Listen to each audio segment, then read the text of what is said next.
Areeeeeet, how's it going? Got a tasty new build on the go here. Let's jump straight into it. This one is a Ronin build.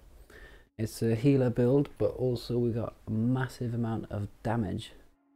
So let's start off with the gear. We got War Katana, perfect parry window, and melee resolve gain. You can alter melee resolve gain for maybe ability cooldown reduction, just so you can put your healing incense out a bit more, or even Oni damage, but I wouldn't recommend that because if you're playing as the healer, you want to be doing most of the healing. So yeah, you either want to be getting your resolve back for the ultimate, or you could use your ability cooldown reduction to get your healing incense out a bit more. And then Wear the Flame.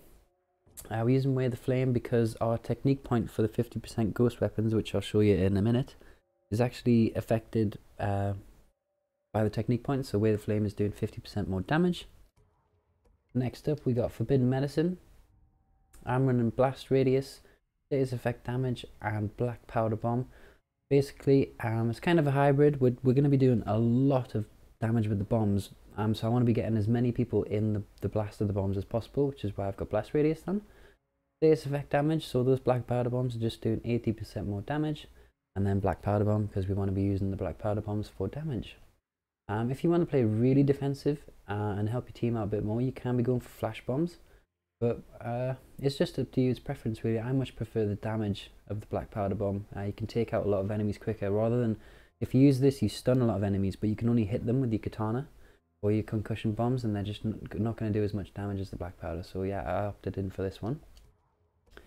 Next up, we're in a stealth charm. So this might seem counterintuitive, but stealth charm is the only charm where you can get damage increase and status effect damage / duration. Oh, got a little invite there. The reason I'm using this, so status effect damage, once again, we're just going for more black powder bomb damage, more concussion bomb damage. Damage increase, so increasing the damage of all of our gone miles away. Damage of all of our ghost weapons. So the bomb pack is actually classed as a ghost weapon, or it's like it takes the damage, like the damage of ghost weapons on damage increase. It increases the bomb pack as well, even though it's in your ranged slot. So this is just doing 18% more damage, which is a lot more damage. And then we've got Resolve Increase. You can kind of go for any of these you want. The reason I'm using Resolve Increase is because we have 5 Resolve on this build. So what you want to do is you want to get all 5 filled, and then if your team needs healing, just pop out your ultimate. You only need to get 1 resolve point back to have your ultimate ready again in like worst case scenarios, two or three people go, well, 1 or 2 people go down. Very unlikely that all 3 will go down, but you know, we're just so much closer to being able to get the healing up quicker, which is really important. If someone goes down a nightmare and you're trying to go for a good run, you want to be able to get them up as soon as possible, because they're not doing any damage if they're dead. Alright, and onto the ghost weapon 1. We got Sticky Bomb. So blast radius, damage increase, and increased radius. This Sticky Bomb is just annihilating enemies. The amount of damage that comes off this is insane.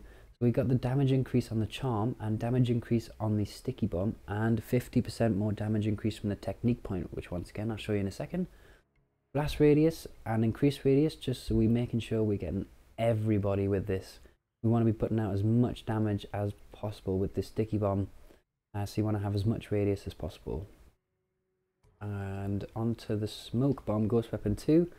This is for our bombs. We need Smoke Bomb for munitions. This is so important as a Ronin. You just need to be using your Smoke Bomb so you're covered. You can use your ultimate in your Smoke Bomb and the arrows won't target you on Nightmare.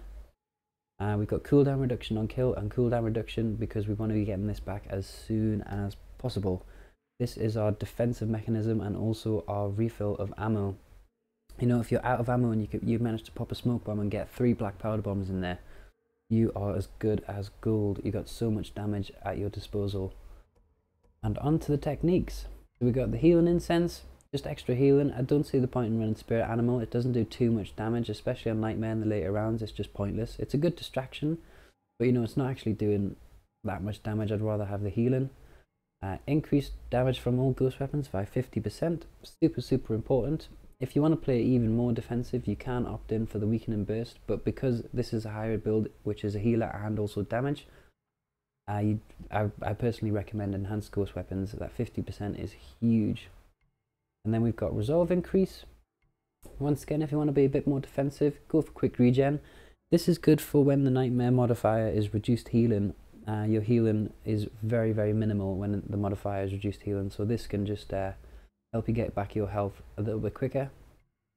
If you went health increase on the charm instead of resolve increase, maybe you don't have to go for this one and you can stick with the max resolve, but yeah, I'm going for max resolve purely because, like I said, we got resolve increase on the charm, resolve increase here, 5 resolve on our Ronin. Once we get all 5 filled, pop the ultimate, only 1 more to fill to get your ultimate back, which is insane. And then obviously we need Soothing Breath, so Breath of Izanami now applies a heal over time on all players for 8 seconds. This is going to be your big heal that you want to be spamming as much as possible just to keep the team up and also allow us to be way more offensive on all the points and all the spawns of the waves. So yeah, I've left in the description, I've left a little gameplay showcase of the last 5 rounds of a Nightmare Survival. I think we ended up with something like 240 kills or 250 kills. We topped the leaderboard, so you know we are doing a lot of damage, and if you're a solo player, you can happily go into this Nightmare Survivals on your own and not have to worry about getting another Ronin in the game, because you can keep the team up yourself. You can play very defensively, or you can just go for some mad kills with the bomb packs. Oh, and also I forgot to mention the legendary perk Forbidden Medicine. So bombs also heal allies caught in the blast. So all that extra damage we're doing is also doing a little bit of extra healing because we're putting off more damage. So it's a win-win. So yeah, let me know in the comments if you have any improvements, any suggestions. Let me know whether you try it out. And yeah, hope you enjoy the build. Thanks for watching.